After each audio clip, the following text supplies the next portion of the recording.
네, 안녕하십니까. 함재봉입니다. 오늘 벌써 한국 사람 만들기 7번째 시간이 왔습니다.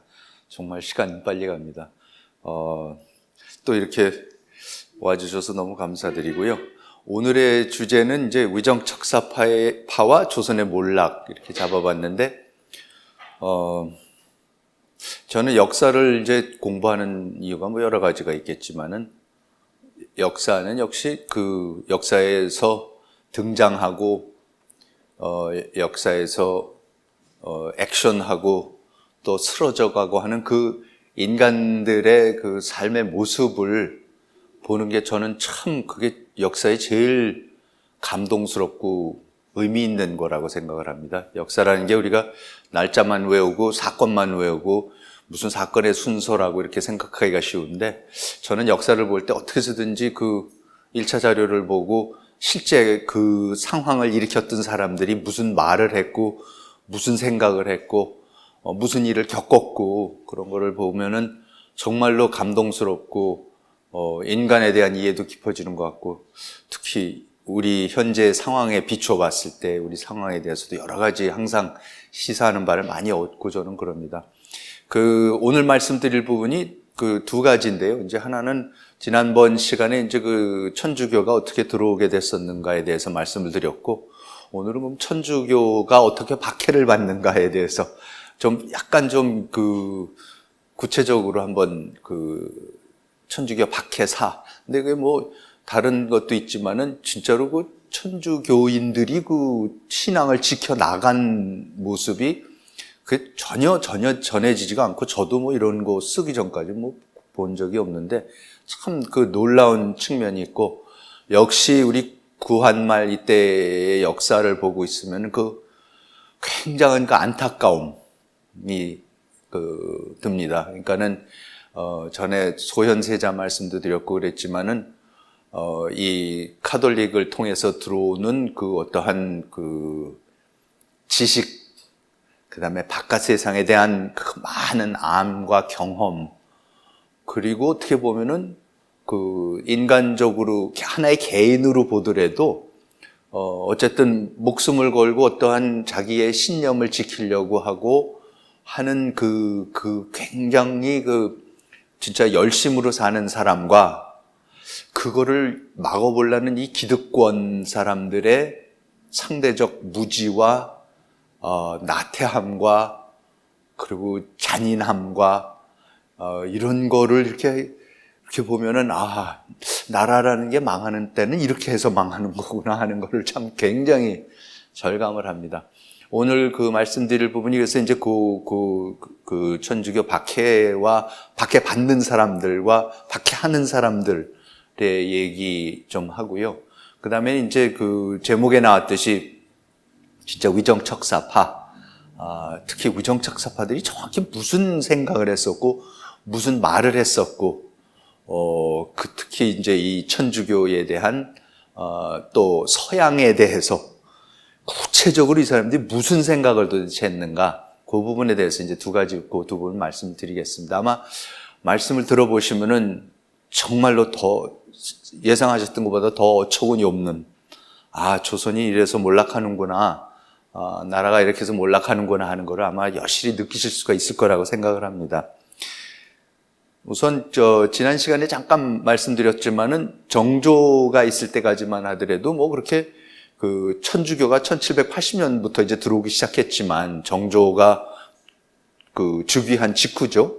근데 정조가 즉위한 직후에 그렇게 물밀듯이 들어오고, 특히 자기 최측근 중에 정약용 같은 최측근 중에도 천주교인들이 있었는데, 그 문제에 대해서 정조는 굉장히 간단했었습니다. 정조는 우리가 유교를, 주자성리학을 제대로 안 가리켜서 그렇지, 제대로만 가리키면은 누구나 천주교에 비해서 훨씬 우월하다는 거 다 알 텐데, 그렇게 너무 무슨 맞고 이러지 말고 진짜 자신 있으면 실력을 갖고 한번 실력껏 겨뤄서 설득을 시켜라. 그렇게 정조는 꼭 얘기를 했었어요. 그러니까 굉장히 자신이 있었던 사람이죠. 그러니까 사실 왕 중에 거의 유일하게 경연이라는 데 가서 선생들한테 왕이 강의를 들어야 되는데 거꾸로 가서 자기가 강의를 한 사람이거든요. 그러니까 굉장히 학문에 자신도 있었던 사람이고. 그래서 이제 첫 슬라이드에 나오는 그 대화는 뭐냐면 정약용이 이제 그때의 그 진산 사건이 있고, 지난 시간에 말씀드렸던 그 이제 안동권 씨 집안에서 어머니 돌아가셨는데 전통 상례를 안 지내고 뭔지 이런 난리가 나갖고 몇 사람이 죽고 쫓겨나고 이제 이런 상황이 벌어졌을 때에 이제 발각이 되니까 정약용도 장문의 상소를 올립니다. 제가 이렇게 해서 잘못했습니다라고 정조한테 올렸는데, 이제 맨 마지막 부분에 정약용이 이제 이렇게 올렸어요, 상소를. 애당초 그것에 물들어 있었던 것은, 천주학에 물들어 있었던 것은 아이들의 장난과 같은 일이었으며, 지식이 조금 성장해서는 문득 적이나 원수로 여겨 알기를 이미 분명하게 하고 분별하기를 더욱 엄중히 하여 심장을 쪼개고 창자를 뒤져도 실로 남은 찌꺼기가 없습니다. 한때 빠졌었지만 이제 진짜 제가 다시 공부를 하고 깨우침이 있어서 아무리 제 자신 속을 들여다보더라도 그 천주교에 대한, 서학에 대한 그런 남은 제가 봐도 하나도 없습니다. 다 버렸습니다. 그런데 위로는 군부에게 의심을 받고 아래로는 당세의 나무람을 당하여 입신한 것이 한 번 무너짐에 모든 일이 기왓정장처럼 깨졌으니 살아서 무엇을 하겠으며 죽어서는 장차 어디로 돌아가겠습니까?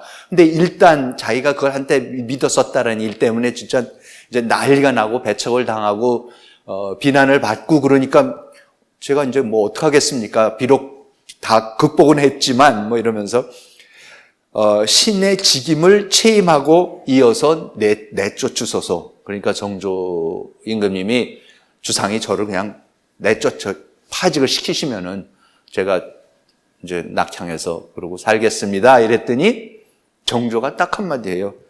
선의 싹이 봄바람에 만물이 싹트듯 하고 종이에 가득 열거한 말은 듣는 사람을 감동시키기에 충분하다.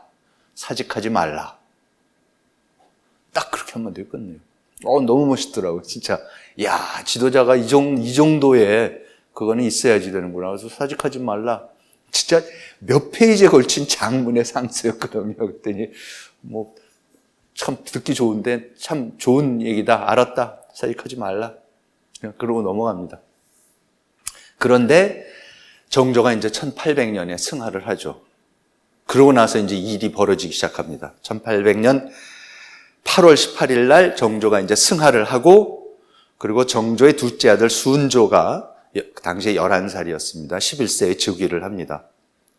그리고 11세로 즉위를 하니까 정조의 비가 아니라 정조의 할아버지 영조의 계비가 아직도 살아있어요.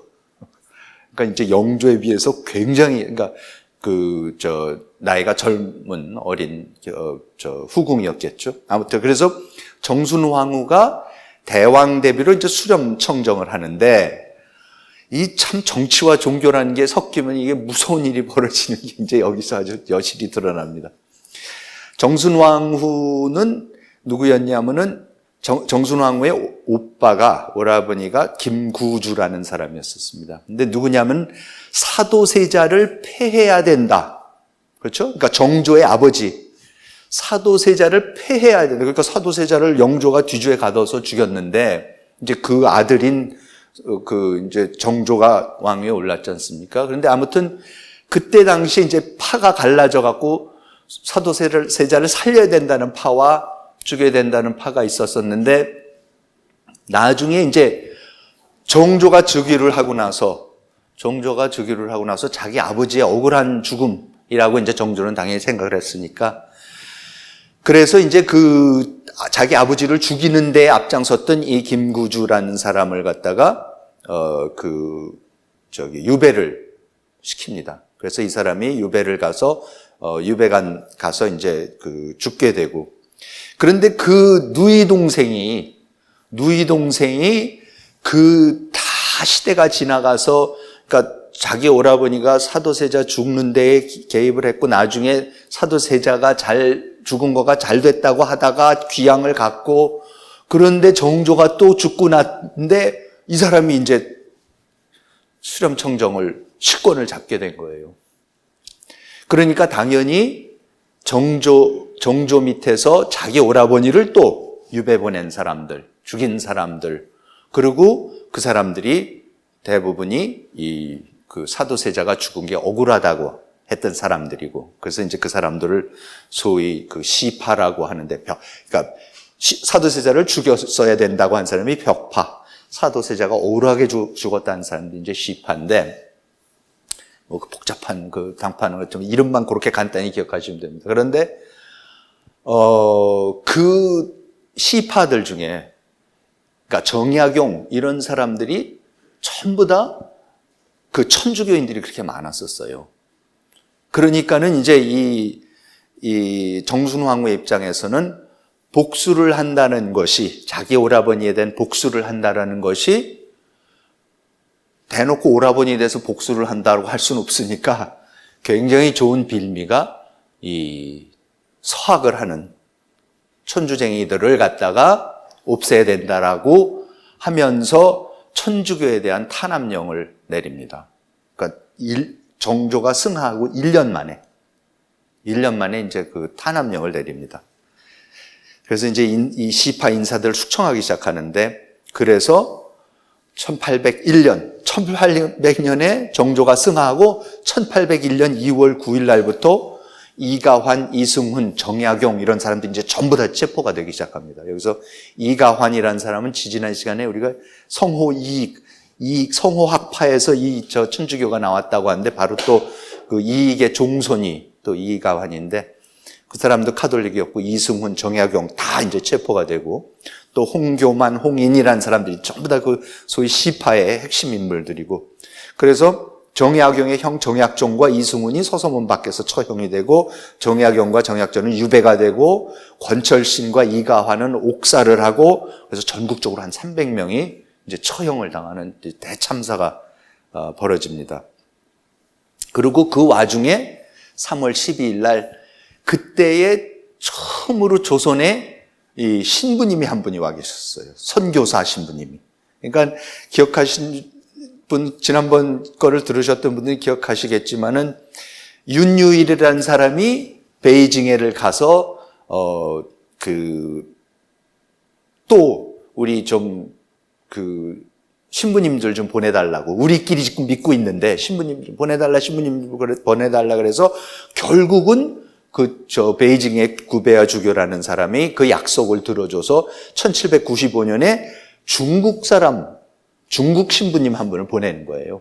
그래서 이분이 이제 조선에 도착해서 한 6년 동안 포교를 이제 하는데, 이제 갑자기 잡아들이라 그러니까 처음에는 주교가 이제 도망을 갔다가 피신을 했다가 전부 다 교인들이 죽임을 당하니까 자신도 이제 자수를 하죠. 그래서 자수를 해서 본인이 4월 19일 날 세남터에서 참수당해서 우리나라에서 조선에서 죽는 최초 이제 외국인 선교사가 되는데, 여기에서 이제 그 주문보 신부를 열심히 숨겨줬고 도와줬던 사람 중에 강완숙이라는 양반 집안의 부인이 있었어요. 근데 이제 양반 집안의 부인이 그 천주교 신부를 숨겨주고 이런다는 게 이제 큰 이제 문제가 되기 시작했는데, 그 강완숙도 이제 순교를 하지만은 그 종을 데려다가 이제 문초를 하는데, 문초를 하는데 나오기 시작한 얘기가 뭐냐면은, 강화도에 유배되어 있던 정조의 이복 동생 은원군 이인의 부인과 며느리가 주신부에게 세례를 받았다는 사실이 밝혀져요. 그러니까 이게 뭐냐면은 굉장히 이제 왕실 근처에까지 이제 이게 퍼지기 시작했다는 얘기가 나오는 거예요. 근데 참 저는 요 부분이 근데 이 은원군 이인이 누군가 했더니, 누구냐면요, 정조의 이복 동생이에요. 정조의 이복 동생인데, 평생을 그 왕의 이복 동생이면은 사실 살아있으면 안 돼요. 그러니까 이 권력이라는 게, 왕의 형제들은 꼭 죽이거나 없애거나 그래야지, 이렇게 세종대왕 같이 9형제 대군들을 남겨놓으면은 지네끼리 꼭 싸움이 나요. 정권이 뭐 남아나질 않는데, 그래서 그랬는지 정조의 이복 동생이 있었는데, 이 사람은 내내 시달리는 게 뭐냐면 자기 이복형을 상대로 역모를 한다 라는 온갖 역모에 평생을 얽혀요. 보니까 본인이 했는지는 아무 증거가 없는데 그저 그냥 뭔 일이 있으면 껄핏하면은 그 은원군을 그 옹립하려고 역모를 꿰습니다라고 해서 또 이제 옥사가 일어나고 이제 이랬었던 거죠. 그래서 평생을 역모설에 연루되어서 유배지를 전전하던 사람이에요. 그러니까 얼마나 힘이 들고 그러니까 그 부인하고 며느리 이런 사람들이 어떻게 해갖고 천주교랑 이제 접선이 돼서 신부님하고 주문모 신부님한테 세례까지도 영세까지도 받는 이제 그런 일까지도 벌어졌던 거죠. 그래서 그렇지만 이제 결국은 이 사건에 걸려 들어갔고 은원군도 사사당하고 부인도 그렇고 며느리도 그렇고 이제 전부 다 사살을 당해요. 그런데 이 은원군의 손자가 철종이에요. 강화도 도령. 그 손조가 또 나중에 왕 임금이 돼요. 그러니까 철종이라는 사람을 갖다가 나중에 뭐 들어보신 분들 아시겠지만 이제 강화도령이라 그래갖고 정말로 일자무식하고 자기 할아버지 때부터 이렇게 완전히 역적으로 몰려가지고 다 사사당하고 아무것도 못 배우면서 강화도에서 나무꾼 하면서 농사 지으면서 컸던 사람을 데려와서 왕을 시키지 않습니까? 이 왕을 시킨 이유가 데려오는 사람이 자기가 권력을 잡고 싶으니까. 가장 바보 같은 사람을 가장 아무것도 모르는 자기가 봤을 때 가장 쓸모없는 왕족 중에서 왕을 고르는 거죠. 지도자를 그렇게 뽑으니까 나라가 그게 되겠습니까? 나중에 흥선대원군이 고종을 시킬 때도 그랬죠. 둘째 아들 고종을 시킬 때도 고종이 똑똑해서 그런 게 아니라 형도 있었는데 고종이 제일 말을 잘 들을 것 같아서 시킨 거죠. 그러니까 사실 벌써 저는 이럴 때 보면은 야, 나라가 지도자를 뽑는 방법이 이런 기준으로 지도자를 뽑기 시작하면 이게 도대체 자기네 딴에는 자기네 권력을 유지한다고 하는 건데 이게 나라가 남아날 방법이 없는 거죠. 하여튼 그래서 참 애처로운 얘기고 슬픈 얘기고 나라를 위해서도 비통한 일이고 그래서 이제 그 부분은 우선 말씀을 드렸고요. 자, 그랬는데 이제 이 부분이 이제 굉장히 우리 역사에서 애매한 부분입니다. 이거를 어떻게 가르쳐 줄지 몰라서 대충 많이 넘어가는 부분인데 이 황사영 백서 사건이 이제 벌어진 거죠. 뭐냐면 바로 이때 그 중에 계속해서 이제 그 도망 다니던 저 천주교 신자 중에 이제 황사영이라고 있었는데 1790년에 진사시에 합격한 아주 수재 중에 수재예요. 수재고 1790년에 과거에 급제를 한 다음에 정약용의 형인 정약현의 딸과 결혼해서 정약용의 조카 사위가 되고, 이제 정약용 집안은 이제 완전히 이제 이렇게 그 카톨릭 집안이 되는 거죠.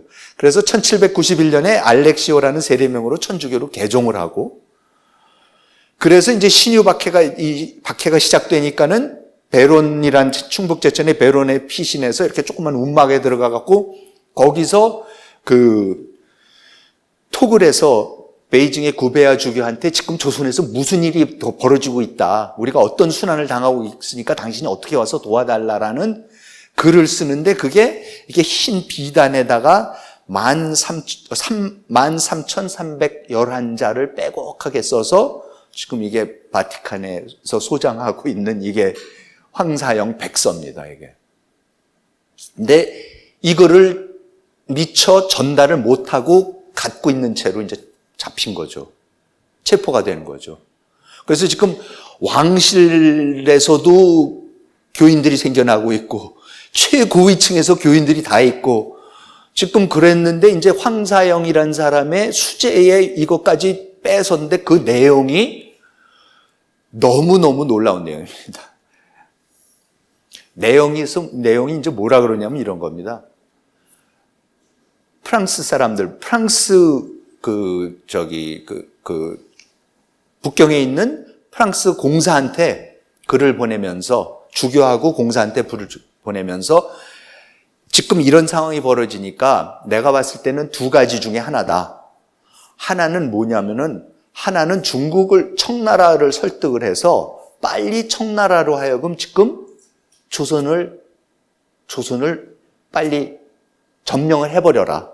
그래서 직접 통치를 하게 해라. 그 다음에 두 번째는 그게 안 되면은 프랑스군이 직접 와서 더 탄압을 못하게 하고 직접 군사를 몰고 와갖고 권력을 잡아라, 정권을 잡아라, 이런 얘기를 써놨어요. 그러니까 무시무시한 얘기죠, 사실. 그런데 이제 한번 내용을 읽어볼게요. 이런 겁니다. 이 나라가 동쪽 땅에서 일어나 전국을 통치한 이 나라라는 게 여기가 청나라예요, 지금 청나라가 동쪽 땅에서, 만주에서, 동쪽에서 일어나서 전국을 통치한 지가 200년에 가까워진 지금에 이르렀습니다. 천하의 대세는 번복이 무상한 것입니다. 후세에 와서 이를 그르쳐 불행한 일이 있으면 응당 영고탑으로 돌아가게 될 것이지만 그 지역은 외지고 좁아서 쓸만한 곳이 못 됩니다. 영고탑이라는 게 만주예요. 그러니까는 만주에서 와서 이제 들어가서 중원을 차지를 했었지만 또 무슨 일이 벌어질지 모르니까 청나라 힘이 쇠약해지면은 그 황실이 다시 영고탑, 만주로 돌아올 거 아니냐. 근데 만주는 굉장히 좁아서 쓸만한 곳이 못 됩니다. 조선은 영고탑, 만주하고 강 하나를 사이에 두고, 압록강, 두만강 하나를 사이에 두고 서로 떨어져 있어서 인가가 서로 바라다 보이고 부르면 서로 들리는데 지역이 사방 삼천리나 됩니다. 동남쪽 지방은 땅이 기름지고 서북쪽 지방은 장정들과 말들이 날새고 굳셉니다. 산이 천리를 연해 있어 목재를 이루 다 쓸 수 없고 바다가 삼면을 둘러 있어 생선과 소금이 없어지지 않습니다. 경상도에는 인삼이 지천으로 많이 나고 제주도에는 좋은 말이 그 수를 헤아릴 수가 없습니다. 그런데 이 나라의 병력은 본래 잔약하여 모든 나라 가운데 맨 끝인데다가 태평 세월이 200년을 계속해 왔으므로 백성들은 군대가 무엇인지도 모릅니다. 너무너무 약하다. 위에는 뛰어난 임금이 없고 아래로는 좋은 신하가 없어서 자칫 불행한 사태가 일어나기만 한다면 흙더미처럼 와르르 무너져버리고 기왓장처럼 부서질 것이 틀림없습니다. 만일 할 수만 있다면 군함 수백 척과 정예군 5, 6만 명을 얻어 대포 등 날카로운 무기를 많이 싣고 그를 잘하고 사리에도 밝은 중국 선비 서너 명을 데리고 곧바로 해안에 이르러 국왕에게 서한을 보내되 우리는 서양에 전교하는 배입니다. 여자와 재물을 탐내러 온 것이 아니고 교황의 명령을 받고 이 지역에 살아있는 영혼을 구하려고 온 것입니다. 라고 해라. 그리고 서양의 여러 나라가 참된 천주를 흠숭하고 오래 태평하고 길게 통치하는 결과를 동양 각국에 미치게 될 것이니 서양 선교사를 용납하여 맞아들이는 것은 매우 유익하며 결코 해가 되지 않을 것임을 거듭 타이르면 반드시 온 나라가 놀라고 두려워 감히 따르지 않을 수 없을 것입니다. 군함의 척수와 군대의 인원수가 앞에서 말씀드린 바와 같은 숫자면 대단히 좋겠지만 힘이 모자란다면 배 수십 척의 군인 5, 6천 명이라도 족할 것입니다. 라면서 어떻게 생각하세요? 진짜 이 외세를 이제 끌어들이는 거죠. 그렇죠? 적극적으로 끌어들이는 거죠. 전 하여튼 이런 거 볼 때에 굉장히 이제 우리가 마음이 복잡해지고 힘들어지는데 저는 이런 거 읽을 때에 그런 생각은 해봐요. 만일에 북한에 지금 누가 있으면 북한에서 어디서 토굴에 앉아서 탄압을 피해가지고 있는 사람이 있어서 혹시 바깥이랑 접선이 돼서 뭐를 편지를 해도 보낼 수 있으면은 그게 뭐 남쪽에다 보내든지 중국 쪽에 보내든지 뭐 미국 거에다 보내든지 했을 때에 무슨 얘기를 쓸까? 내 나라니까 뭐 내 나라가 나에 대해서 무슨 짓을 해도 상관없다고 이거를 배신으로 여길 건지 참 아니면은 황사형 같이 할 건지 굉장히 사실 우리가 굉장히 황사형을 쉽게 매도하는데 그렇게 간단한 문제는 아니지 않나 하는 생각도 해봅니다. 아무튼 그래서 생각해 보세요. 지금 왕실에다가 최고 대신들에다가 지금 이런 최고 선비는 이런 역적 이거 완전히 외세를 끌어들이는 지금 짓을 하고 앉아 있고 그러니까는 이런 말할 수 없는 이제 박해가 일어나는 거죠. 그래서 완전히 초기 교회가 그렇게 열심히 이승훈이랑 윤유일이랑 그렇게 북경에 가서 자진해서 배워갖고 와서 서로 세례주면서 해갖고 키운 그 교회가 완전히 이제 초토화가 됩니다. 그래서 그 1세대 교회가 싹 없어집니다. 마지막에 들어왔던 그 중국 신부님마저 순교를 하면서. 근데 그 교회가 다시 살아납니다. 그래서 참, 이게 저도 이번에 이제 놀랐는데, 저도 이제 정하상 뭐 이렇게 이름만 들어봤었는데, 왜 그렇게 카톨릭에서 정하상인지 몰랐는데, 정하상은 이제 신유박해 때 아버지 정약종과 형 정철상이 순교를 하고, 어머니와 여동생과 간신히 살아납니다. 그러니까는 95년생이니까는 6살, 박해가 일어났을 때 6살이었어요. 그러니까 6살 때 이제 살아났는데, 자라나면서, 숨어서 자라면서 귀양가 있는 천주교인들을 일부러 찾아가 한문하고 교리를 배우고, 그러니까 아버지랑 뭐 이런 삼촌들이랑 이런 친구들 살아있는 사람들을 쫙 찾아다니면서 감옥에라도 유배지라도 찾아다니면서 이제 배우고, 1816년 10월에 동지사 역관의 하인으로, 그렇죠? 이거 완전히 대단한 집안이었는데 이제 완전히 이제 그 역관의 하인으로 어떻게 해갖고 처음 베이징을 다녀온 것을 시작으로 1831년까지 16년간 9차례 베이징을 다녀오면서 조선의 신부를 파견해 줄 것을 계속 요청을 해요. 6살 때 박해 때문에 집안이 멸문지화를 당했는데 지금 이럽니다. 그래서 1825년에는 육일진, 이여진이라는 이 두 사람은 이제 그 중인, 역관, 그 중국말 하는 사람들인데 이 사람들하고 같이 해서 교황한테 직접 편지를 보내요. 근데 이 편지가 베이징 주교를 통해서 마카오에 있는 신부한테 전달이 돼서 거기에 있는 신부에 의해서 라틴어로 번역이 돼서 1827년 교황 레오 12세한테 전달이 돼요, 그게. 그러니까는 교황이 그걸 받아보고는 완전히 감동이에요, 지금. 뭔 일이 벌어지는지도 잘 모르고 있었는데 지금 이런 엄청난 일이 지금 조선에서 벌어지고 그래갖고 그때 처음으로 소위 파리 외방선교회라는, 지금도 있습니다, 파리에 가면 외방선교회라는 데에다가 조선 선교를 해라 그러면서 처음으로 조선 교구를 만들어줘요. 그래서 이제 그때부터 그 다음 교황인 그레고리 16세 때부터 1831년 때부터 이제 조선에다가 본격적으로 그 신부들을 파견을 하기 시작합니다. 그래서 다시 교회가 또 살아나요. 없어졌던 교회가. 그런데 이제 이 교회가 이제 또 당하는 거죠. 그 두 번째 그렇게 일어났던 교회가 또 이번에는 한참 지나서 1839년에 신정왕후, 또 이제 이번엔 풍양조씨, 근데 이것도 뭐 복잡한 얘기들이지만 결국은 이 사람들도 벽파입니다. 그러니까 여전히 사도세자를 처형하는 게 옳았다고 생각하던 사람들이었고, 항상 정조하고 굉장히 긴장 관계가 컸었던 사람이고, 정조 사후에 이제 계속해서 시파들을 탄압을 했던 사람들이었고, 이 사람들이 이제 다시 정권을 잡으면서 1839년에 이제 박해가 일어나죠. 그래서 또 박해가 일어났는데 이때는 와 있었던 신부님들, 그 당시에 조선에 13명의 신부님들이 와 계셨대요.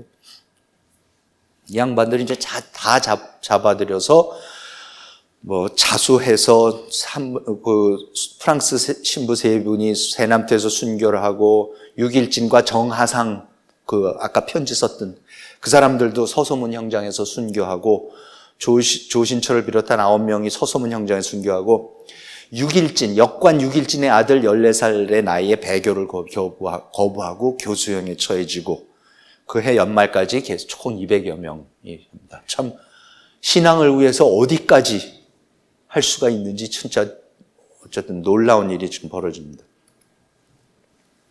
이쯤 되니까 이제 드디어 프랑스에서도 소식을 듣고 이거는 가만히 있으면 안 된다.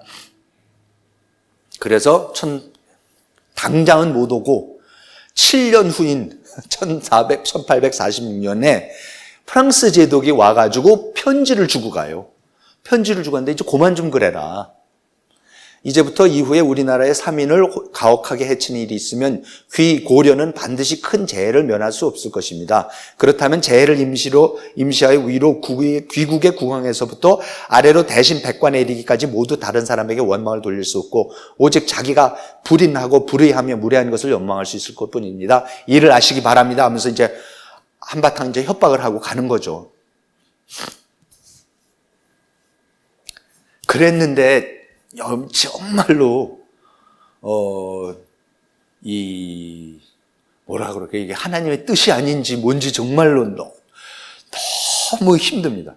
천주교는 정말 어쩌면 이렇게 전교가 힘듭니다. 지금 세실 주교가 이러고 와서 이제 꽝 하고 갔거든요. 7년 전에 일어난 일을 가지고.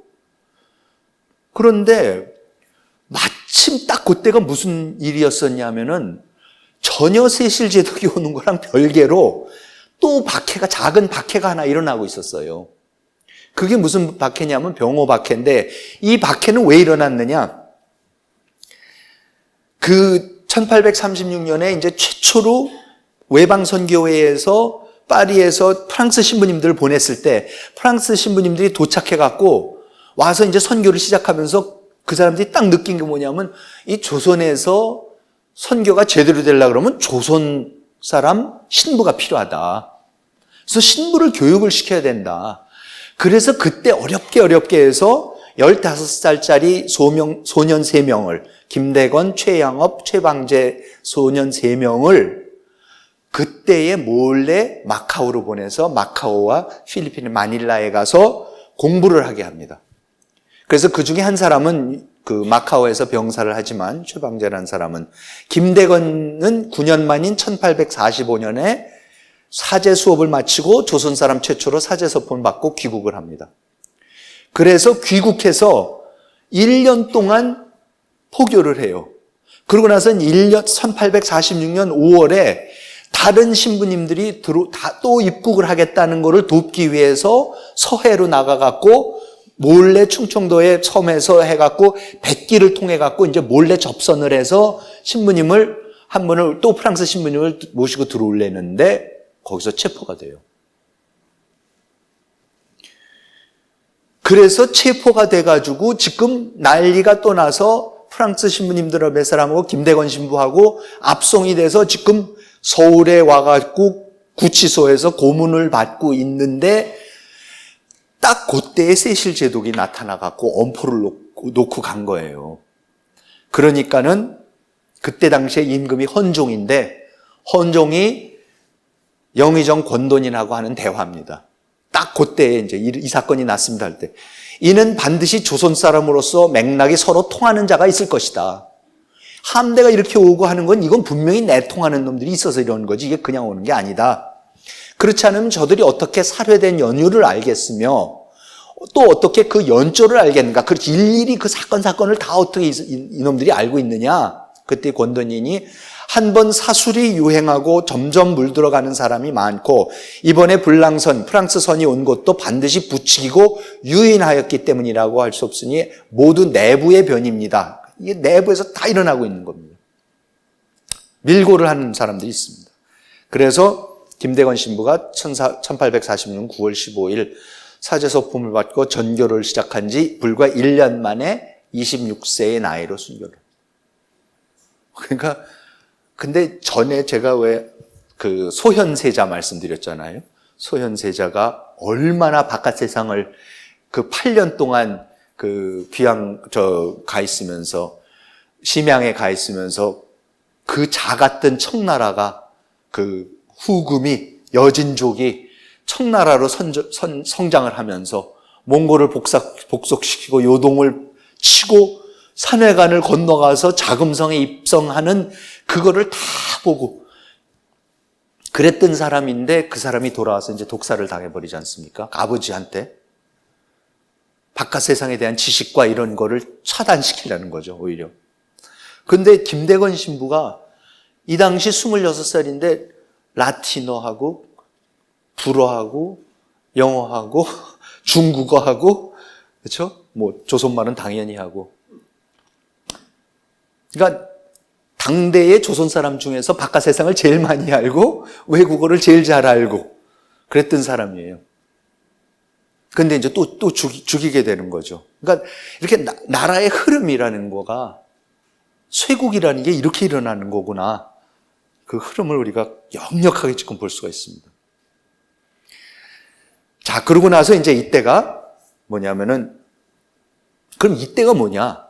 그러고 나서 이제 1860년에 딱 되니까 2차 아편전쟁이 일어나서 영불연합군이 베이징을 함락시킵니다. 이거 나중에 제가 따로 자세히 말씀드릴 기회가 있겠지만은, 원명원 여러분들 아세요? 원명원이라는 게 나중에 혹시 북경에 가보시면요. 북경에 다음번에 가시면 자금성만 가시지 말고 꼭 원명원 한번 가보세요. 왜냐하면은 가면 사실 아무것도 없습니다. 완전히 다 부서진 것밖에 없는데 원명원이 뭐였냐면요. 원명원이 청나라 황제들의 궁전이었어요. 그러니까 자금성, 우리가 맨날 가서 보는 자금성은 명나라에서 지은 겁니다. 그렇죠? 명나라 때 지은 거고 명황제들이 살던 거를 그냥 청황제들이 그냥 인수해서 그냥 거기서 그걸 썼던 거죠. 그래서 소현세자가 도르곤하고 같이 들어갔을 때 자금성에 들어가고 거기서 뭐 아담샬 신부 만나고 이랬다는데 그냥 거기 있었던 200년 된 거대한 궁이었죠. 그렇지만 명나라 궁이었고 실제 청나라 황제들은 전부 다 강희제부터 시작해갖고 특히 걸륭제 때 크게 했지만 이 원명원이라는 그걸 지었습니다.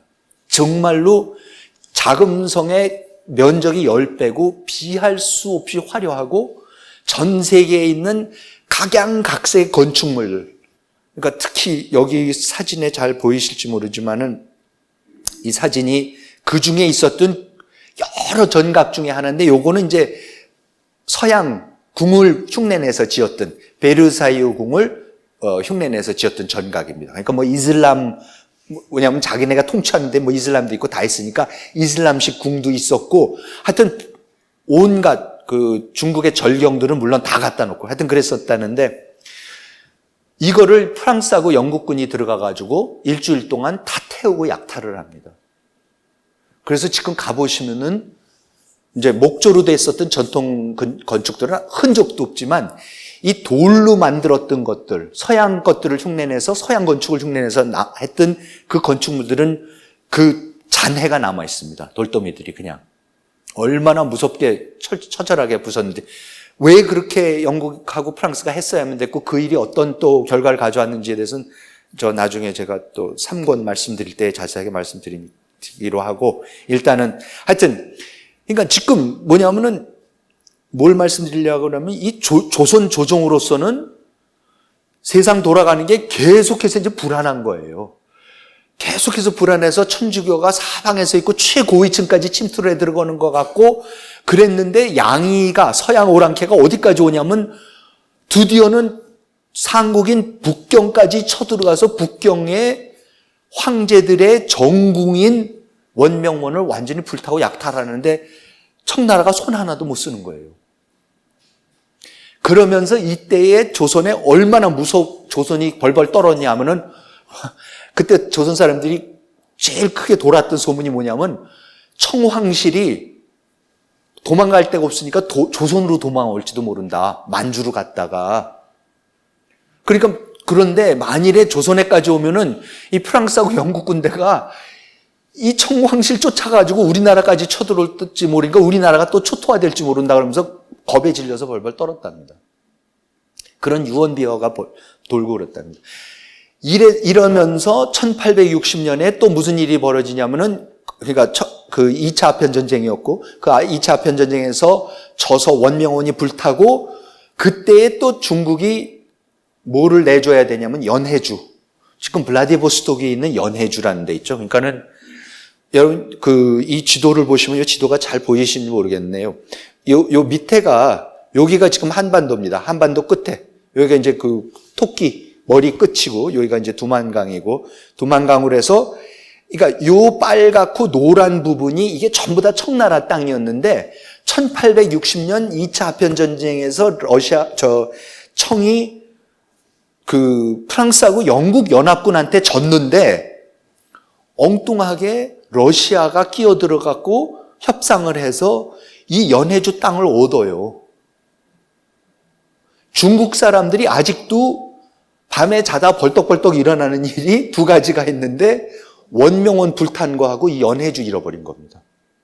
그럼 여러분 생각해보세요. 연해주를 잃었기 때문에 요게 이제 사할린이고 일본은 요 지금 요 뒤에 있지만은 사할린이 뭐냐면 중국은 이로써 뭡니까? 태평양으로 못 나갑니다. 중국은 태평양의 연안에 없어요, 아무것도. 그러니까 중국이 지금 어디로 나갈 수 있어요? 동해로 못 나가요. 아예. 그러니까 어디로 갑니까? 안쪽으로 해서 발해만 대련으로 해서 서해로밖에 못 나와요. 그러니까 만주라는 거는 동쪽이 완전히 막혔어요. 남쪽은 북한 때문에 지금 막혔고 남아있는 게 요동반도로 해갖고 서해로 나오는 거예요. 그러니까 만주에 있는 뭐 한 2억 되는 인구에 거기에 온갖 산업시설이 다 있는데 거기서 나오는 모든 상품은 지금도 어디로 가요? 대련항으로 해서 서해를 통과해서 이렇게 나와야 돼요. 바깥 세상으로.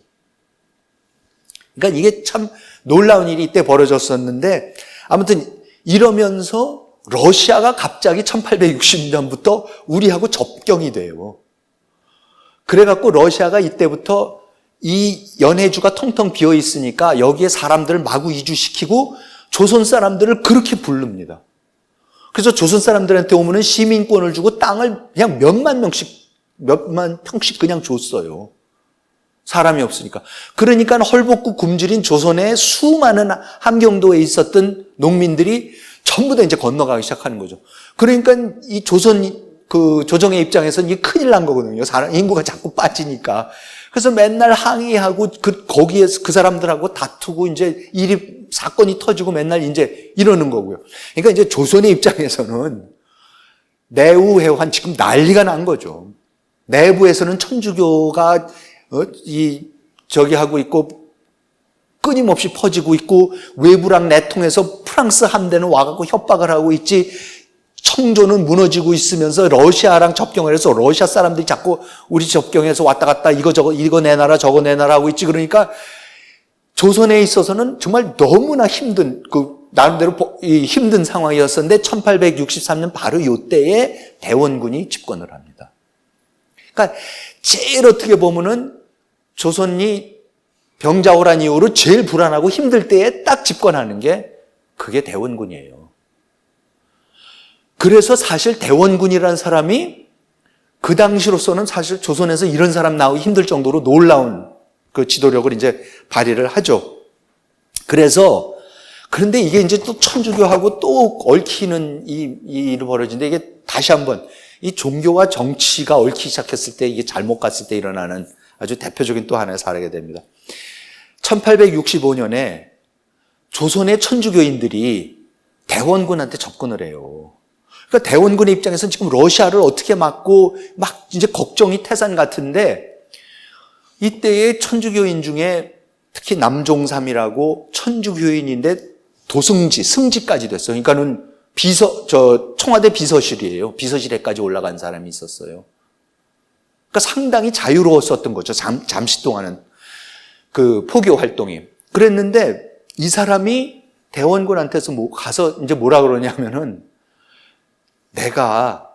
제가 프랑스한테 잘 얘기를 해서 지금 러시아가 걱정이시지 않습니까? 러시아를 남하하는 거를 막고 그러는데 프랑스의 도움을 요청할 수 있을 것 같습니다. 그랬더니 대원군이 그래? 한번 해봐 그랬습니다. 그래서 이 남종삼이 그 당시에 있었던 그 베르네 주교, 그 조선에서 포교 활동을 했던 조선의 주교로 임명이 돼서 와 있던 주교한테 가서 얘기를 해요.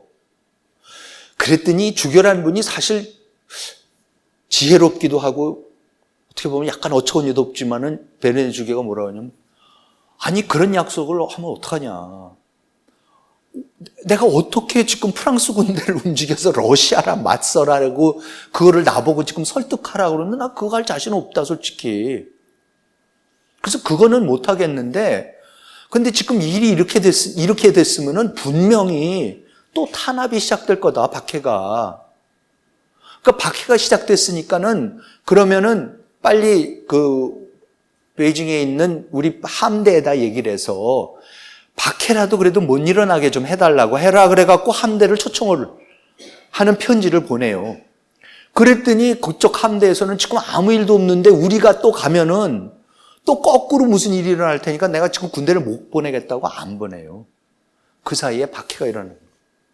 그러니까 대원군은 아니 이 사람들은 지금 뭐를 하자고 해놓고 나서는 그러고 베르네 주교하고 약속하지 했는데 주교가 안 나타나고 그러니까 완전히 거꾸로 확 대원군이 반대로 씁니다. 더군다나 이때 벌써 어디까지 천주교가 미치고 있었냐면은 고종의 유모가 천주교였었고 대원군의 부인인 부대부인 민 씨는 베르네 주교에게 아들이 왕이 될 수 있도록 기도를 부탁했었대요. 고종이 왕이 되기 전, 그러니까 고종이 왕이 되기 전에 흥선 대원군은 우리가 여러 가지 뭐 사극도 보시고 많이 아시겠지만은 정말 형편없는 정말 왕실과 이 그 외척 세력의 끊임없는 배척을 받으면서 정말로 형편없는 삶을 살고 있었기 때문에 진짜 뭐 그런 사람들이나 천주교에 갔었던 상황이었었는데 오죽했으면 이제 갔겠습니까? 그래서 가서 기도도 부탁을 하고 그래서 나중에 고종이 실제로 왕이 되니까 너무나 감사한 나머지 가서 미사도 좀 드려달라고까지 했었다는 거죠. 근데 이 얘기가 지금 다 퍼지고 있는 거예요. 그러니까 대원군의 입장에서는 이걸 정확하게 정리를 해야 되는 거예요. 그래서 프랑스가 도와줄 것 같지도 않다. 이러려면은 차라리 내가 천주교에 대해서 강한 모습을 보여주는 게 옳다 그래갖고는 돌아섭니다. 그래가지고는 병인박해라는 대박해가 일어나요. 진짜 대원군은 뭐를 해도 하여튼 지독하게 합니다. 그래서 베르네 주교를 대원군이 직접 문초하고 결국 세남토에서 죽이고 그 다음에 뭐 베르네 볼리의 그 신부들이 그 남종삼을 포함해서 또 순교를 하고 아까 말씀드린 남종삼은 천주교도로서 26세의 과거의 급제에서 홍문관 교리하고 성지를 역임했던 사람이고 당시에 조선에서 활동하던 12명의 프랑스 외방선교의 신부 중 9명이 순교하고 3명이 간신히 탈출합니다. 오른쪽 사진이 그중에 신부님 한 분이 간신히 중국으로 탈출해서 찍은 사진이에요. 그러니까 이 상투까지 틀고 가운데 요 엠마인데 상투까지 틀고 포교 활동을 하다가 이제 다 잡혀 죽으니까 이제 도망을 온 거였었죠. 그래서 왔더니 이제 프랑스에서 이거는 안 되겠다 그래서 프랑스 함대를 보내겠다. 그래서 프랑스 함대를 당장 파견하겠다고 중국한테 얘기를 하니까 중국 측에서는 이제 이게 또 자기네의 속방인데 프랑스가 들어가면 안 될 것 같으니까 잠깐만 참으라 그러고는 대원군한테 편지를 보내서 야 큰일 났다 프랑스 쳐들어오는데 너 어떡할래 그러는데 대원군이 아니 지네가 잘못해서 그런 거지 왜 그러냐고 내가 다 막겠다고 걱정하지 말라고 대원군이 완전히 이런 지하에 청해 저거를 이제 거절을 해요.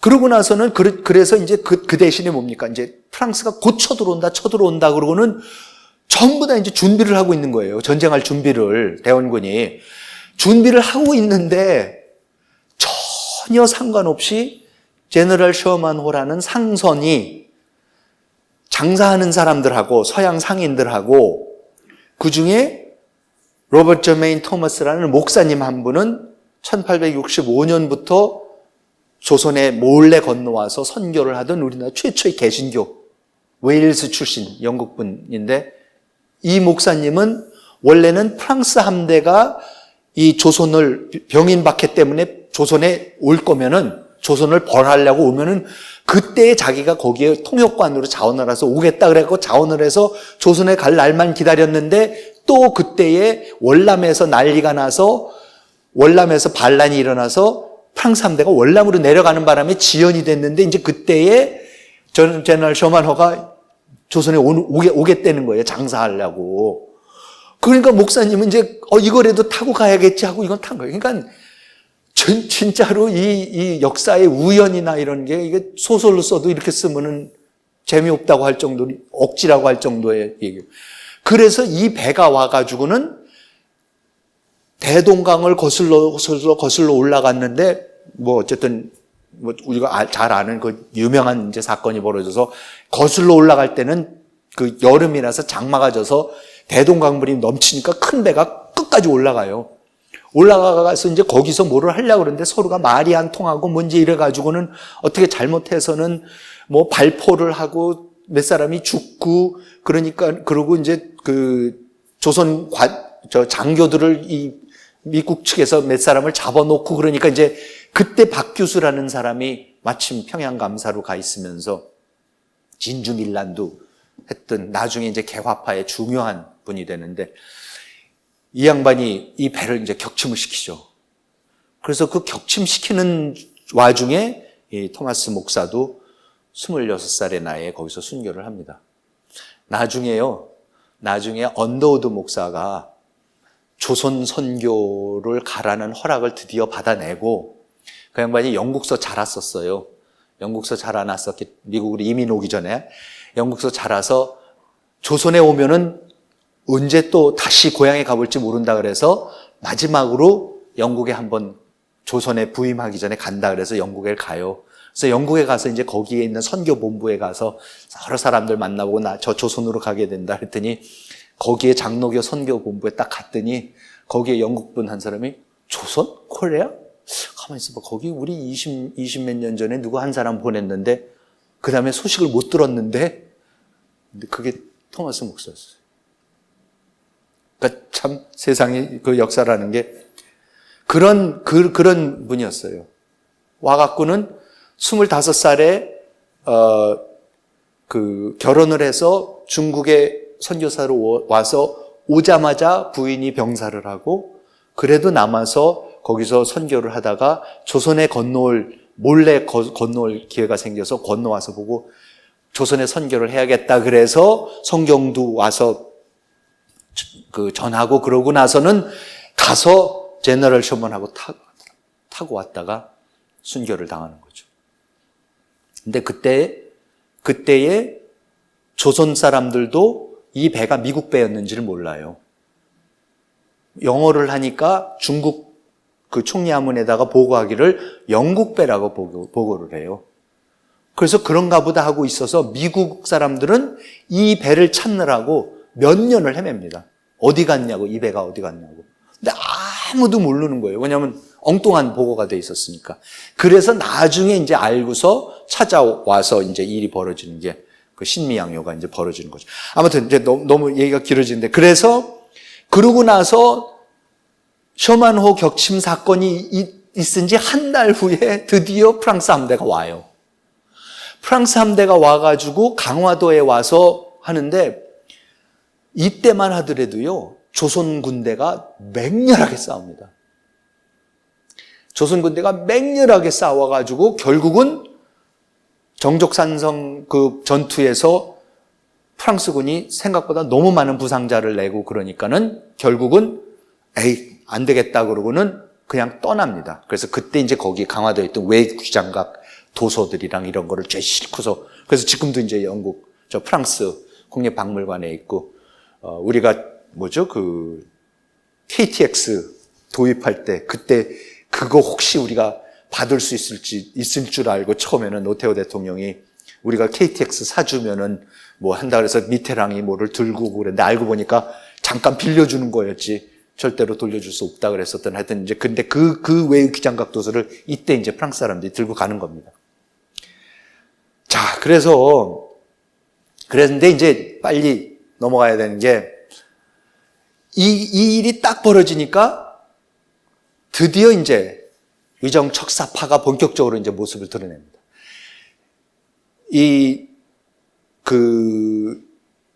신미양요가 일어나자마자 곧바로 화서 이항로라는 분이 이런 척사소 1866년 10월 20일 그야말로 며칠 후에 이제 그 양요가 일어난 지 며칠 후에 뭐라고 쓰냐면 신은 바라건대 전하께서 빨리 비통해하는 전교를 내려 외적들이 침입하게 된 원인에 대하여 스스로 반성하고 앞으로 잘 처리해 나갈 뜻을 분명하게 보이십시오. 교소문을 매우 간곡하게 내려 귀신들도 눈물을 흘리고 초목과 풀마저 감동시키기에 충분하면 백성들 마음을 고무하여 개발시키는 실마리가 여기에서 얻어질 것입니다. 라면서 무조건 배척해야 됩니다. 쫓아내야 됩니다. 그런데 그러면 이 사람이 누구냐? 위정척사파가 이게 어디서 오는 거냐? 그 송시열에 대해서 지난 시간에 한번 말씀드렸었죠. 이 학로는 송시열의 그 기축봉사, 우리가 명은 망했지만 청에 충성할 수 없고 끝까지 명에 충성하는 모습을 보여서 우리가 소중화가 돼야 합니다고 한 게 그게 우암 송시열입니다. 그래서 지금 그 송시열을 주자라고 불러요. 아니, 송자라고 불러요. 송자. 주자의 뒤에 출생한 우리나라 선배로서 그의 학술을 존중하고 독신하여 그를 경장에서도 존무하기를 강조하였고, 정신이 서로 맞고 마음이 서로 융합되어 내적인 것과 외적인 것, 세미한 것과 큰 것을 모두 다 배워 빠뜨린 것이 없는 분이 송자이다. 주자가 송나라에서 주자학을 꽃피웠고, 그것이 명나라에 와서 완전히 꽃을 피웠었는데 그 명나라가 멸망을 했는데 다행스럽게 그 주자의 것을 온전하게 받은 분이 바로 송자다, 송시열이다.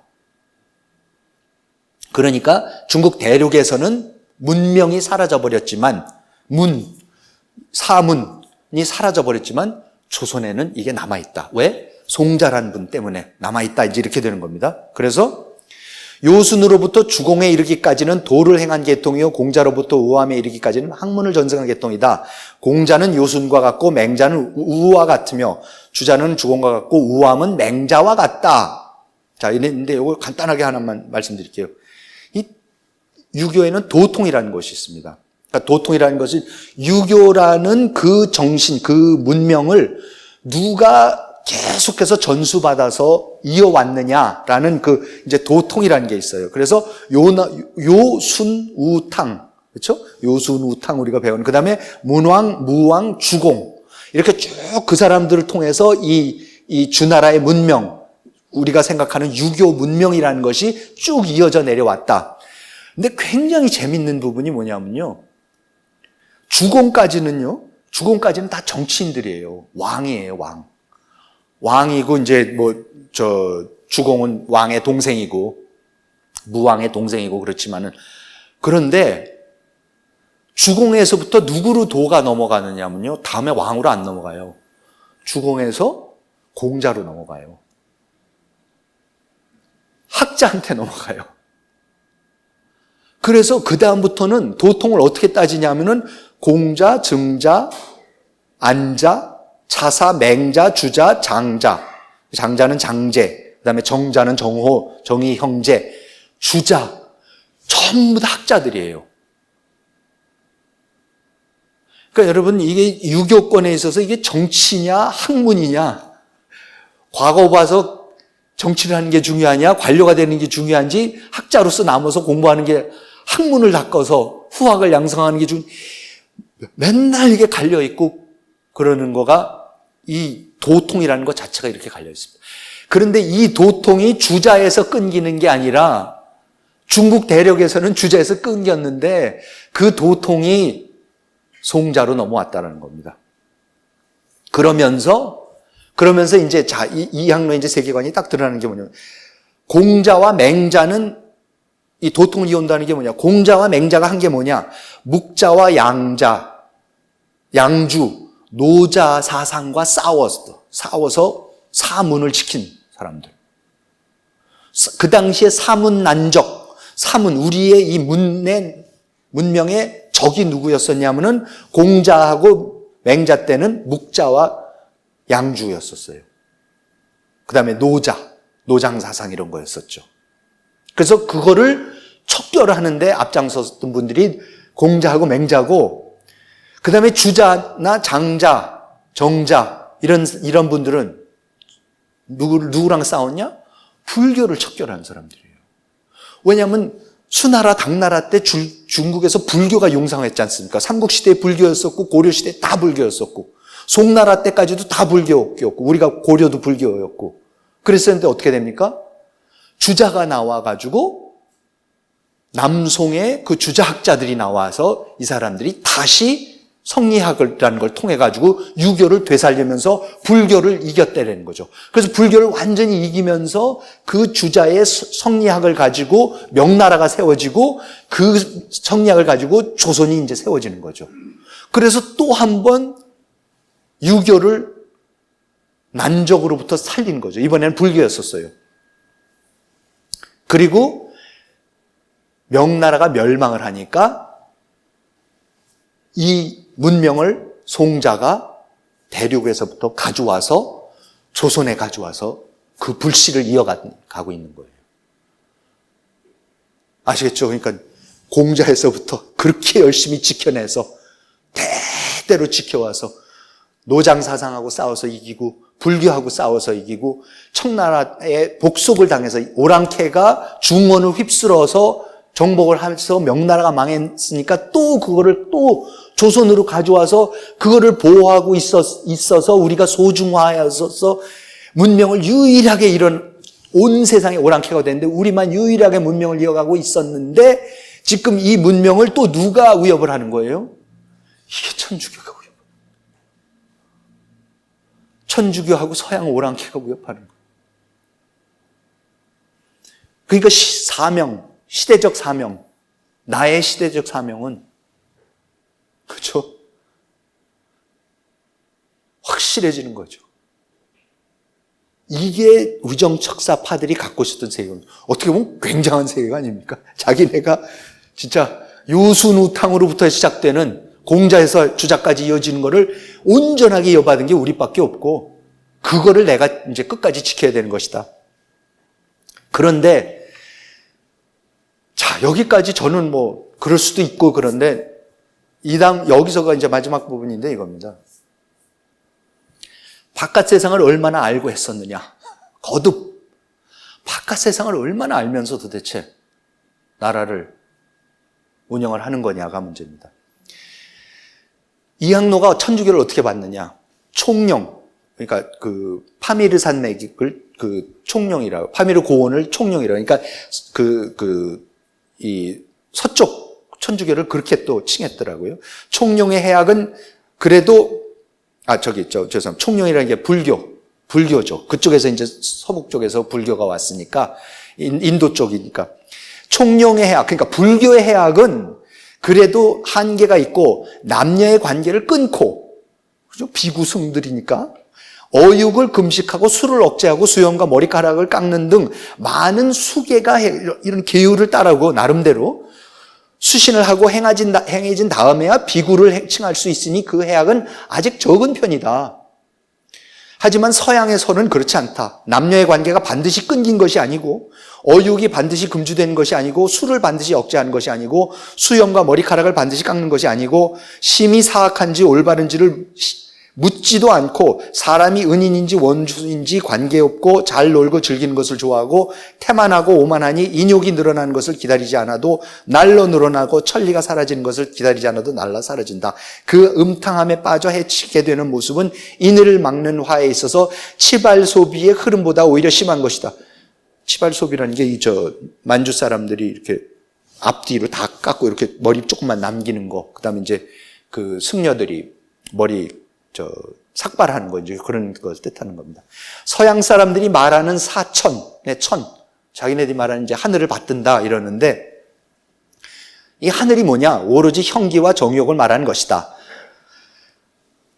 조선과 서양이 동일하지 않다는 것은 실로 여기에서 나누어지는 것이다. 오늘날 학문을 하는 사람으로서 서양의 화를 잘 이해하고 있다면 선한 편의 사람이다.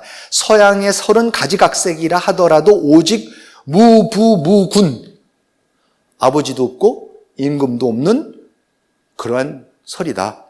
주된 근본이 되는 것이며 재화를 통하고 남녀의 정욕으로 통하게 하는 방법이다.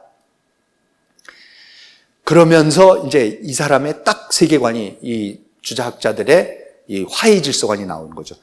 사이, 네 오랑캐. 그러니까 이가 오랑캐니까, 그러니까 뭐 우리가 뭐 동이, 남만, 서융, 북적 그러지 않습니까? 그러니까 중국을 에워싸고 있는 이 오랑캐들을 이제 그렇게 중국 사람들이 칭했었는데, 하여튼 4이와 8만, 이제 또 이 야만 할 때 이 만은 남쪽 사람들인데 이 사람들이 8가지로 이제 또 나눕니다. 4이와 8만들이 중국을 사모하고 복종하여 화하를 모방하는 것은 또한 자연적인 변경할 수 없는 이시다. 무슨 얘기를 하려고 했냐면요, 지금까지 우리가 알았던 오랑캐들은 그래도 중국의 변방에 있어가지고 자꾸 중국을 보고서 배우는 거라도 있다는 거예요. 모방이라도 한다는 거예요. 그러므로 그 문자와 언어, 의복, 음식과 사용기구를 점차로 자기들의 옛 것을 개혁하여 새로운 중국 것으로 변화시켜 갔는데, 애석하게도 서양은 지역의 거리가 동떨어지게 멀어 중국과의 상통함이 가장 늦게 되어 불행하게도 요순 문무의 성대한 시절의 예약과 문물이 빈번하였던 것을 얻어보지 못했다. 불행히 서양은 너무 중국으로부터 멀리 떨어져 있어서 중국 최고의 그 절정기의 그 문물을 배울 기회가 없었다. 풍문을 듣고 사모하기 시작한 것이 겨우 서진 마렵이었는데, 그때는 이미 시와 서, 즉 서적을 불살라버리고 살벌한 짓을 상상하는 풍속이었으며, 진나라 때에 진시황 때 진나라 때에 간신히 서양이 이제 중국을 알게 되는데, 그때는 이미 분서갱유가 일어나고 이랬을 때 다 필요 없는 때였다. 공물을 가지고 와서 성의를 표시하는 것이 겨우 명나라의 쇠퇴기였는데, 그때에는 육상산과 왕양명의 이설이 길을 막아 정통적인 학문이 혼란을 하던 시절이다. 그리고 명나라 때에도 뭐 와서 배우려고 했었는데, 그때는 벌써 완전히 양명학 같은 이단이 또 판을 치고 있어서, 그러니까 서양은 절대로 제대로 된 중화 문명을 배울 방법이 없었었다. 그러면서 전 이거 보고서 정말로 경악을 했습니다. 아, 이렇게 세계를 봤구나. 그 화서 이항로가 화서집에다 써놓은, 자, 그럼 앞에도 다 그 천주교 얘기지만, 그럼 이제 서양이라는 게 그럼 진짜 뭐냐? 그럼 이렇게 와서 구경도 못 했고 중국도 모방도 할, 그럼 서양이 진짜 뭐냐 딱 했을 때, 서양을 천지 대세로 말하면 서극의 숙살한 편기요, 서쪽 끝에 아주 그 음침한 이 살기 등등한 이러한 그때에서 그 지역에서 나오는 사람들이다. 수국의 인갑과 동일한 유의다. 수국이라는 게 뭔지 아세요? 물의 나라. 서양에는요, 땅이 없고 다 바다에서 산다고 생각했어요. 그래서 바다에서 사는데, 바다에서 뗏목을 만들어서, 뗏목 같은 걸 만들어서 가끔 가다가 물 바깥으로 나온대요. 그래서 뗏목에 이렇게 올라가면은 뭐 궁궐도 없고 건물도 없고 아무것도 없어서 보이는 게 하늘만 보여서 그래서 그렇게 하나님만 그런데. 그러니까 궁궐도 없고 아무것도 없으니까 예법도 없고 예의범절도 없고 윤리도덕도 아무것도 없는 사람들이다. 그리고 물속에 살았기 때문에 인갑이 뭡니까? 거북이 같은 조개, 그러니까 어패류 같은 사람이래. 이로 인하여 그들의 성품은 생을 가벼워야 하고 죽음을 즐거워하며, 그들의 음은 리를 좋아하고 의리를 어둡게 하며, 그들의 술은 환영을 기뻐하고 상도를 싫어한다. 그래서 바로 아까 말씀드렸던 북쪽의 오랑캐는 이적인지라, 그래도 동이족, 이적들이기 때문에 사방에서 있어서 그래도 중국을 그나마 귀동냥이라고 한 것도 있는데, 오히려 말할 수나 있지만 서양은 금수인지라 말할 수도 없는 것이다. 그러니까 우리 같이 동이족도, 우리가 동이족이지 않습니까? 그러니까 분명 인정을 합니다, 이항로는. 근데 동이족인데도 워낙 중국에 가까웠고 송자 같은 위대한 성인이 나와서 주자의 설을 그대로 받았기 때문에 우리도 완전히 교화가 돼서 우리가 문명을 지금 이어가고 있는데, 이게 중국의 변방에 있어서 우리가 됐는데, 지금 이 서양 사람들은 뭐냐? 그리고 유교가 제일 강한 게 뭐냐면, 유교는 항상 가리키면 된다는 거였어요. 교화시키면 된다는 게 가리키면 되는 거였죠. 그런데 그럼 가리키면 되는 거 아닙니까? 근데 서양 사람들은 인갑이에요. 금수예요. 아예 가리킬 여지가 없는 겁니다. 그러니까 어떻게 됩니까? 척결해야 되는 거죠. 교화를 시키는 게 아니라 척결해야 돼요. 그러니까 위정 척사가 돼요. 그래서